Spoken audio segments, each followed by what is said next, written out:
Welcome to the Levvy podcast. There's something really important about the stories that we believe about ourselves. I was fighting with myself, because I wanted to go to church and just listen what the pastor was to say. Give me the message. I know the message, then I can go work on myself. If there's a me, if there's a myself, and if there's an I, what if they don't agree on how something happened or the significance or importance of something that happened? Some people are more comfortable standing out, but no one wants to be ostracized because of how they stand out. And everyone wants to be accepted and belong.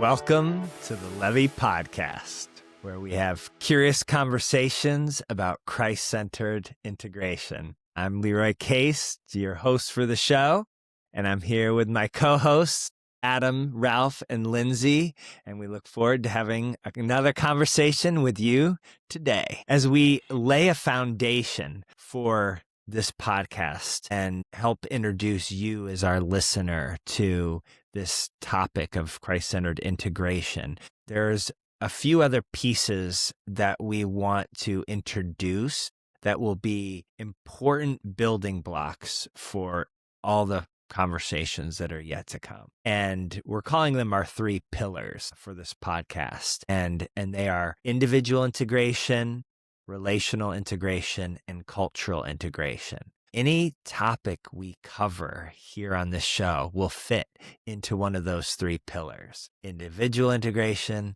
relational integration, and again, cultural integration. And today we want to introduce to you this idea of individual integration, because like I said at the end of the last episode, integration starts with me, starts with Leroy Case. And there's a lot of parts to who I am, and all those parts are learning how to fit together and work together to hopefully express a fuller, more realized, more beautiful expression of who God made me to be, to bless the world around me. We'll have a different title question for each of our episodes. And our question today to introduce this idea of individual integration is, who are me, myself, and I? Who are me, myself, and I? You've heard the expression, everybody. I'm sure you have. Well, yeah. Let's introduce these characters. Me, myself, and I. Well, it's funny that you're singing, Ralph, because I think the reference does actually come from the song. Me, myself, Yes. and I Me, myself. are all in love with you, recorded by the lovely Billie Holiday. This goes way back to an American culture staple, but it fits beautifully for our topic of individual integration because we get to talk about all the parts that make a person. That's right. Like I said, there's a lot of parts. Let's just for fun. I don't know. This just came to me. We say that lots of parts, but I would love to just popcorn real quick and just name out parts of who we are as people, just categorically to name them, because I don't know about you guys, Matthew or Lindsay talking about her husband while he's not here, Ralph and Adam, and as well as our audience, we're having these conversations for the first time together. So it's not like we've had these conversations in advance and then we're trying to give you some curated, beautifully pieced together conversation. This is raw. And it's sometimes clunky, and we're working out thoughts and ideas often on the spot that we have never thought about before. But we're helping each other think about these things. We're helping each other here as hosts, but we're hopefully helping you. And as you engage with us, you're helping us. So what are parts that make us who we are as people? Let's just name them. Preferences. Favorite sports. Party. What did you say, Leroy? What's your favorite sport? Favorite sports? Oh, Ralph and I'll be competing. For me, it's football. I don't have to tell me. You know already. Basketball, baby. March Madness. Yeah, you had a fun week this week. And of course, for me, it's baseball. Yes. So we have the big three represented here. We do. All right. Do. Leroy, what's it for you sports-wise? Well, I was a gymnast for 11 years, so that's always my favorite sport to watch during the Olympics. But let's continue. What other parts of make us who we are? Fashion, clothing that we wear. That's true. I don't know. Since Billie Holiday came up with our episode title, now I'm thinking body and soul. We've got a body, we've got a soul. In the soul are the sports fans. That's a soul piece, a soul part. The family Well- that you come from, your story of origin. Music Music, you listen to. Yeah. Part of the culture. education, Hobbies. Mm-hmm. As Your a favorite coach, food? Your favorite food. That's a great one. As a coach, I start getting into the world of personality and the different pieces that make us different. Mm-hmm. that's a wide world. It is. Adam, how many Enneagrams. assessments are you credentialed in? How many? I'm actually not credentialed. modalities? I'm actually not credentialed in any of them. If you're talking the school of hard knocks, probably 10 to 15 at least, of just Okay. learning as I go well, and instead of picking up on it. yeah, I'll say self-taught expert instead of credentialed. Well said. Self-taught. Yeah. Mm-hmm. Let's go a little longer with Yeah. this. What are other parts of who we are? Mentoring. Mm-hmm, Yeah, and who are the mentors that have shaped our lives? Mm-hmm. The thought and leaders. do we in turn mentor? Yeah. You talked about our bodies, Lindsay. Mm-hmm. One aspect of that is the injuries that we've had and the stories of our Mm. body. What have they been through? Or not even Yeah. just Mhm. injuries, but you as a mom carrying children. That's Mm-hmm. part of who you are. Yeah, Mm-hmm. Sexuality big or, part. or just, yeah. And also, what about friends? Yeah. Absolutely, Ralph. The friends that you accumulate all through your life. mm-hmm. Mm-hmm. Just to give Relationships, clarification. right, Ralph, is what you're saying. Yeah. Yeah. Friendship, relationship. Yes. When I said sexuality, but what I mean by that is just we are sexual beings. That's Mhm. part of who we are fundamentally versus how it's sometimes used culturally. I just mean it as that's a part Yeah. of who. Yeah. We are mammals who reproduce, be fruitful, and multiply. It's a command. Yes. Well, it's that's an correct. invitation. Let me retract that. It's an invitation. Yeah, exactly. It's a blessing afforded to us. Well, we could go on. Like there's so many facets that make us who we are. Even the pain that we go through, the trials, the tribulations, they shape us. We are made up of our thoughts, but where do those thoughts come from? How we think. You mentioned education, mentors. We're learning all over the place, and those things are shaping us. Our worldview, how we see the world, our faith background. We are spiritual beings, we believe on this podcast. And there's obviously many world religions. There is a hunger for more, for something outside of this world and what we see in the material. And we could go on in all these ways, but these are all fundamental and they're not equally important, right? Some of these things that we're bringing up are more essential or core to who we are, and some things are more peripheral. Some things change over time, especially when we get into preferences and interests, hobbies, Mhm. etc. But they're all part of our human experience. And hopefully on this podcast, we will be covering the breadth of topics, going from the mundane and sometimes silly and fun to sometimes more substantial and heavy hitting. But yeah, that's as good as we're talking about me, myself, and I. But yeah, what's coming to mind as we dig into this a little bit further? It's hard for me not to go straight to the fractal of the Trinity reflection of body, soul, spirit, which we've mentioned each of those terms, being a spiritual being, having a soul, the realm of personality, right? Within the soul realm, our mind, will, and emotions as that next layer of fractal. And then within our bodies, we have 3 thinking centers. We have head, heart, gut. We have thinking, feeling, sensing, instinct. There's a little matrix right in there as a jumping off point when we're talking about, who are me, myself, and I. That's not a straightforward question. It is a complex question when looking at the scope of an individual and their design and then their unique expression of their maker as well. We all share that design as God's creation. as people, as his beloved. And each one of us is wholly unique, even identical twins. Unique spirit, unique soul, even if your physical DNA matches exactly. There's so much to unpack here. What's firing for y'all? Just what a process this is, right? Think about as a kid, I wanted to conform. I wanted to fit in to the group, to the people that I thought were the trendsetters, the cool kids. And it wasn't so much about Leroy being Leroy. It was like, how can I be more like everyone else?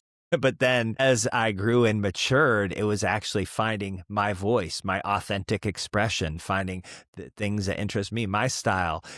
How do I connect with God? It might be different than someone else connects with God. I think what's coming to mind as you're talking, Lindsay, the evolution of who we are and how it looks a certain way as a kid, but then as we mature adults, hopefully we're becoming a fuller expression of that. But just that idea of when you're young, you want so much to conform. And I think that's always innate to humanity. Like some people are more comfortable standing out, but no one wants to be ostracized because of how they stand out. And everyone wants to be accepted and belong. It's actually a real work to be done to find me, myself, and I, and to express that in an authentic way. But Adam, you were going to jump in as well. No, I was just, as we're talking, as a kid, my favorite question was always why. And I know as a coach, that's actually the worst question you can ever ask someone because it's kind of accusatory in a way. I've learned to ask what questions.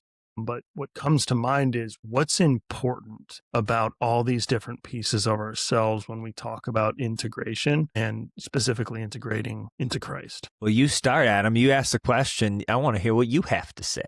Yeah, I think for me, and I had referenced this a little bit in the first episode, one of the things that's most interesting to me about this conversation is that oftentimes as we're learning more and more about ourselves, Leroy, just in the way that you were talking about your upbringing and how there were different pieces of you that were allowed to come to the surface and others that weren't because of how you wanted to fit in. I think we're always in a process of discovering and trying to put together all these different pieces of who we are. And as we go into this conversation and as we have this awesome question of who is me, myself, and I, we're really asking the question, what are really the parts of who I am? Who's God made me to be? What pieces might not be in alignment with who he made me? There's, so much context that we're going to get into with all the different topics that we're going to talk about, but the Bible talks about us having a sin nature that we need to put to death. And it also talks about ways that God's formed us and known us since the beginning of all time. I think there's always a journey of when we're talking about discovering me, myself, and I, we're really trying to discover what each of those pieces are and how they all fit together. When I think who in me, myself, and I think a story. All of us through this is a story. You all have a beautiful story, a story that God took us from young men to adulthood, and then adulthood to, you get married, you get kids. It's all a process, and there's a story behind it. There's a story behind it, and there's a great testimony behind it, whatever is good or bad. I remember having a chapel speaker come to one of the chapel services that I led at the school that Ralph and I worked at. And I remember him saying, if we could picture our lives as a movie, it's so amazing, you guys. Look around you outside. The sunlight, the way it filters through the trees, the way the breeze touches your cheek, the sound of children playing and laughing. And he painted this whole picture about how beautiful this life is that we're living in all of its diversity and uniqueness. And I bring that up, this idea of we're living in a movie, because of what you just said, Ralph, about storytelling. It is quite compelling, not just to watch a story, but then to realize we are living a story. And that story is the story, in a sense, of our integration. That is a process, and it happens over the course of a lifetime. And hopefully it's about us becoming more of who we truly are. And we see any great film that tells a story of a character, and it's often of them finding out something that they had not yet recognized about themselves and then owning that and living it courageously. Yeah, self-discovery is the ultimate frontier, discovery of self and discovery of God. What is pinging for me in reference to story is the stories that we tell ourselves, the narratives based on facts, based on nature and nurture that make up our worldview, our belief system, our personality. And how do we talk to ourselves? What do we, what is factual? And then what are we actually telling ourselves about what is factual? If there's a me, if there's a myself, and if there's an I, what if they don't agree on how something happened or the significance or importance of something that happened? And in that arena for disintegration of the self, maybe I struggled for years and years with gripping stress around public speaking to the point of being on the verge of passing out. I would hold my breath and then a panic response would start to set in. And I embarrassed myself for long periods of time in front of sometimes important people as a student, as an educator, as someone in ministry with the microphone who is in tears, shivering with fear before getting up to do 2 minutes of church announcements.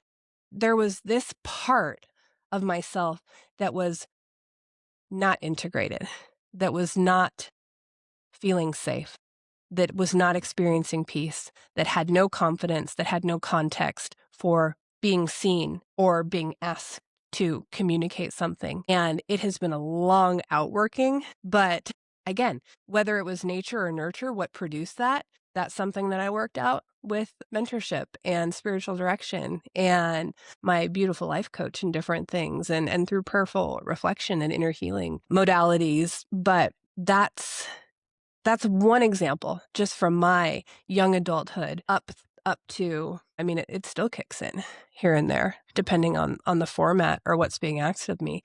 But it's a big deal. And when there is a disintegrated part, sometimes it's interesting how loud that part can speak through body or soul or spirit. What is your body doing? What are your thoughts doing? Are they racing? Are they screaming at you?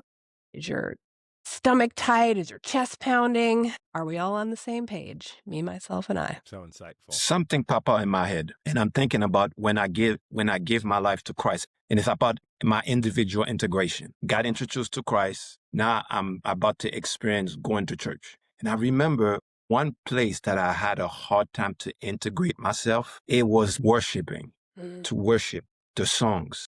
Oh my God, that was a battle. I was fighting with myself, because I wanted to go to church and just listen what the pastor wanted to say. Give me the message. I know the message, then I can go work on myself. And it was a struggle. Like I would go to certain church. I'm like, oh man, 5 songs? Really?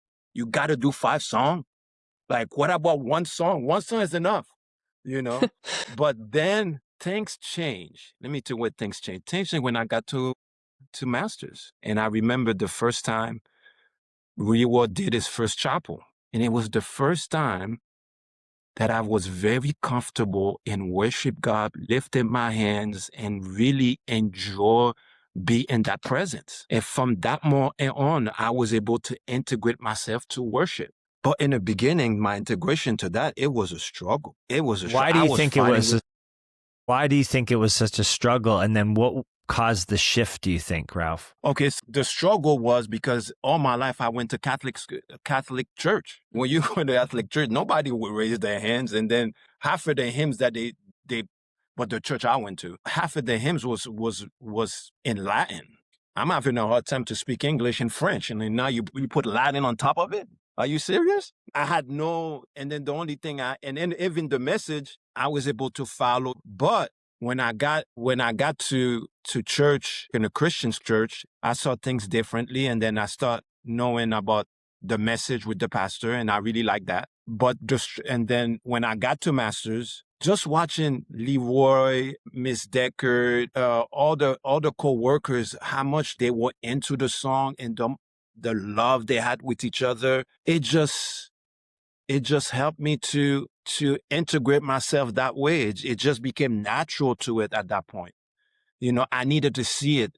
When I was in church, I was not seeing it because in my mind, I was focused to the message. I want the message. I don't care about all that stuff, all that singing. And I'm just being honest. I didn't care.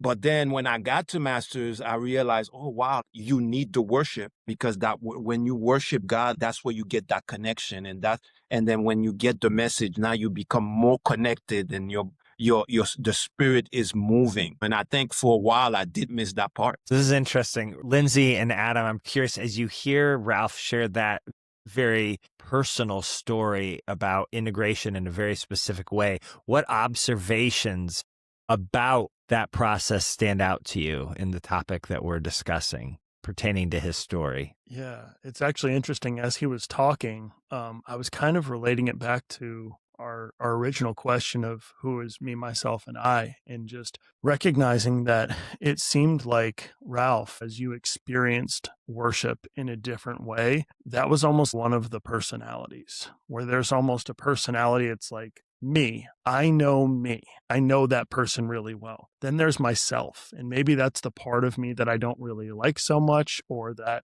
I'd rather not people know about. And it's not a clean part that I want to integrate. And then there's I, which kind of gets into the worship piece that you were talking about, Ralph. It's almost that piece that's undiscovered, and it's the piece that needs to be integrated. And as you were expressing it, it was dawning on me that there's that realization that in this process of the integration of self, the integration of who I am, those are really the three categories that I would almost separate it into, where for you, Ralph, I would probably venture to guess that worship piece has kind of moved into the me version, or the me part of you, where this is a part of me that I know and I love. And a lot of that came from experiencing it through other people. So there's a part of our own integration, and I'm kind of tapping a little bit into next week's episode, but there's a part of that individual integration that actually happens corporately. It's just cool to kind of hear that piece for you of how you got to experience something, and in experiencing it became a part of you. Mm. Yeah. But I can say one thing too. One reason I didn't really care too much about the worship part is because it's all the music that I was listening when I was not a Christian. Mm. Because it was boring. Like in the beginning, worship song was boring to me. There's no beat. There's not making me move. It's just a worship song. That was a part of the struggle. It was boring to me. Mm. It was boring. God, I'm so grateful for God bringing me to Masters. That's the best way to say it. Yeah. I met some good friends. I just want to say thank you. Yeah. In Ralph's story, I hear a really sweet formational moment. One of my favorite books and authors, it's a trilogy by David Benner. Surrender to Love, The Gift of Being Yourself, and Desiring God's Will. That's the progression. And to me, that's a surrender to love moment. The former self now no longer cares. Is the music something that you would rock out to? Because it's about that holy moment. It's about that communion. The old self can take a seat on the bench for a moment, and the self that is leaning into Christ says, there's something here for me. Maybe I will explore this sanctuary of worship, this environment of praise, whatever that looks like, because it doesn't matter what the music sounds like. It doesn't have to be a concert. It doesn't have to be a production. It's about the heart posture, right? And the communion and what you're bringing and what you're receiving. Thank you for sharing that, Ralph. Very, very sweet.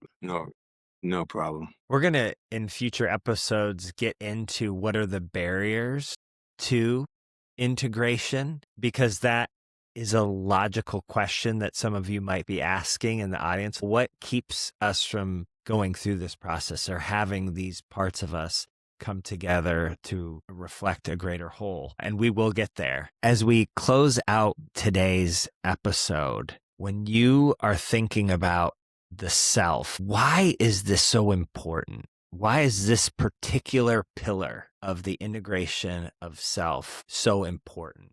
Why does that matter? I could just object and say, this is just a bunch of self-focused, woo-woo, therapeutic garbage. And even, let's say, from a Christian perspective, just go serve people. Go make a difference in the world. Get your eyes off your belly button and get your eyes outward. And maybe some of that is true too at times, right? But why is this important? When I think about that question, I almost go back to what Ralph was talking about with story. There's something really important about the stories that we believe about ourselves. And the reason that they're important is because God chose to speak to us through story, as Ralph was talking about. As we rewrite the narrative of who we see ourselves as, it changes how we show up. It changes the way in which we actually interact with the world. And if you are a person who really cares about the tangible impact that things have in life, and you are the person that Leroy was just describing that just wants to get out there and do things, knowing who you are and knowing and having a sober narrative of who God's called you to be and who you are, it actually allows you to interact with the world in a much more healthy and impactful way. When I hear that question, Leroy, why does it matter? It matters because it changes the way you show up. It changes the way you love people, you love God, and you love yourself. The reason the self is important in my experience is not only has God directly emphasized that to me, that we are almost first and foremost a gift to ourselves. Truly, no one else can ever be in my skin. No one else will ever experience my innermost thoughts outside of the Lord. This intimacy of self and that communion with God is something this is for everybody. I'll never be able to experience Adam as he experiences himself. And the same for our other co-hosts and every listener. You are the only one who is ever going to experience the fullness of yourself as that unique expression. That's a huge deal and context for our identity as the beloved. And what can get really dangerous in my mind is when the church communicates it's not about you. You don't matter. Your fulfillment only somehow occurs when you are erased or completely absorbed into something, non-distinct, nondescript. And I can't completely agree with that. I think that there is a perfect union, but I don't think that the self dissolves. I think it merges. So there's something mystical that I don't have the skills or language to really describe in that dynamic, but I have heard too many dangerous things from, I think about the Reformed theology tradition, this idea of self-forgetfulness, and there is absolutely a place for that to combat pride, because pride is dangerous and sinister and covert and all of these things. Humility is essential. It's essential. It's essential. And always, also, I think about mystics and monks. It's about absolution of the self and just the worship, no preferences, no whatever. So there's these nuances of these faith expressions and theologies around identity and its place and its importance in the God relationship. Lots of future discussions to have. But for me personally, by my own revelation, who we are as individuals is pretty important to God. And we have the invitation to make that equally important to us. Love yourself or love your neighbor as yourself. The as yourself is the kicker.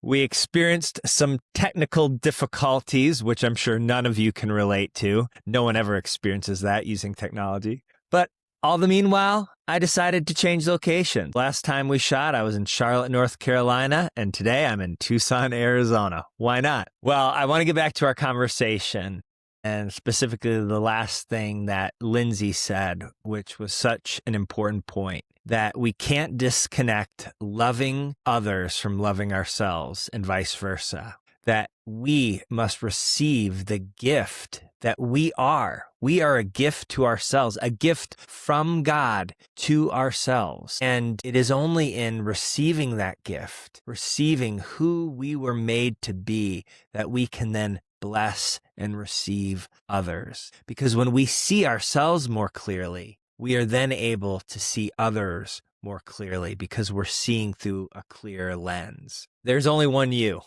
and there's only one me. in all of history, in all the thousands of years that this earth has had people inhabiting it, there's only been one you and there's only been one me. No one can replace you. No one can replace me. And therefore, we have the opportunity to step courageously into that unique expression of the Imago Dei, the image of God that is imprinted on our lives, and to live that out in the world. And the more we come to understand God's unique design for each of us, and to not just know it, but to love it, that we're able to live it out with confidence and strength and authority to be the sons and daughters, as scripture talks about in Romans 8, who are being revealed to the world, that all of creation is longing to see.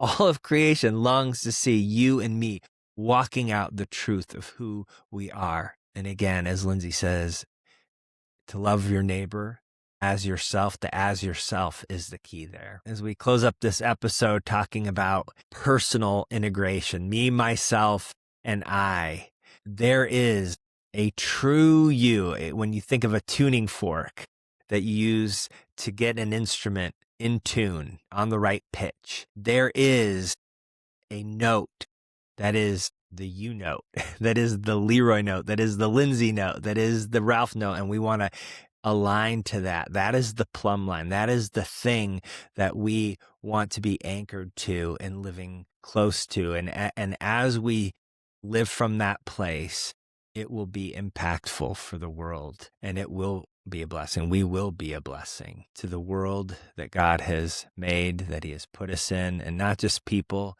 but creation itself. Every episode, we want to have a takeaway from the conversation, and we ended this way in our opening introduction to this topic of Christ-centered integration, and that is that integration starts with me. And that would be true for you. Integration starts with you. We can look at all the dysfunctions in our world and in our families and in our workplaces, etc. And we can point the finger all that we want, but until we integrate ourselves to become Christ-like, to become those full expressions, which is a life work. This is a life work we're talking about. It doesn't happen in a second, but it happens over time. But it is the work. The work is to become all that Leroy was made to be, to become aligned to that note with that tuning fork of heaven that's ringing over my life and that rings over yours. And as far as an action to take this week as we think about personal integration, I would encourage you to take some time to get alone, just you and the Lord, to ask yourself what in your life fits and what doesn't fit. What's feeling like this is aligned, this is working, and what's feeling like it's not aligned and not working. And journal those things, capture them in writing, and think about, okay, if integration is all the parts of me working together, well, are there parts that just haven't been working for a long time and need some further reflection? And maybe what's going great and what's causing you to feel more alive than you've ever been? Capture those and reflect and ask the Lord, God, what needs to go? What needs to stay? And use it as an opportunity for prayer. Well, we're so glad that you joined us on this episode of the Levvy podcast, where we're having curious conversations about Christ-centered integration. We'd love for you to subscribe to our YouTube channel and our Instagram page. And if you want to support us on Patreon, we would be so appreciative. But until our next conversation, remember, the integration starts with you. It starts with you. Have a great week.